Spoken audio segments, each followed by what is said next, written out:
Praise the Lord. எப்படி இருக்கிறீங்க? கர்த்தர் உங்களோடு கூட இருக்கிறார். நீங்க அநேக காரியங்களை குறித்து பயத்தோடு இருக்கிறீங்க. ஆனால் ஆண்டவர் சொல்றார், நான் உன் நீதியின் வலது கரத்தினால் உன்னை தாங்குவேன். நான் உன்னோடு கூட இருந்து உன்னை எல்லா இக்கட்டுக்கும் உன்னை நான் தப்பி வைப்பேன். ஆபத்து நாளிலே கர்த்தர் நோக்கி கூப்பிட்டார்கள், கர்த்தர் அவர்களை விடுவித்தார் என்று வேத வசனம் சொல்லுகிறது. நீங்க கர்த்தரை நோக்கி கூப்பிடும் போது கர்த்தர் உங்களுக்கு எட்டாவதும் அறியாதமான பெரிய காரியங்களை கர்த்தர் உங்களுக்கு செய்வாருங்க. தேவன் நீங்கள் போகும் இடமெல்லாம் உங்களை ஆண்டவர் பாதுகாப்பார். தாவீது போன இடங்களெல்லாம் கர்த்தர் தாவீதை பாதுகாத்த கர்த்தர். ஆண்டவர் சொல்றார், நீ பயப்படாத. நீ அநேக காரியங்களை குறித்து நீங்கள் பயந்து கொண்டிருக்கலாம்.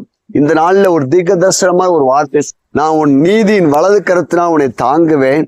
உன்மேல் எரிச்சலா இருக்கிற யாவரும் வெக்கி லட்ச அடைவார்கள். உன்னோடு போராடினவர்களை நீ தேடியும் காணாதிருப்பாய்.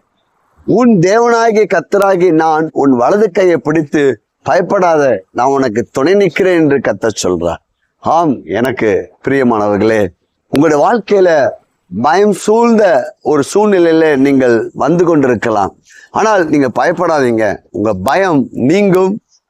எதுக்காக நீங்க பயப்படுறீங்களோ அந்த பயத்தை ஆண்டவர் நீக்கி உங்களுடைய வாழ்க்கையில சமாதானத்தையும் சந்தோஷத்தையும் மகிழ்ச்சியும் கொடுப்பார்.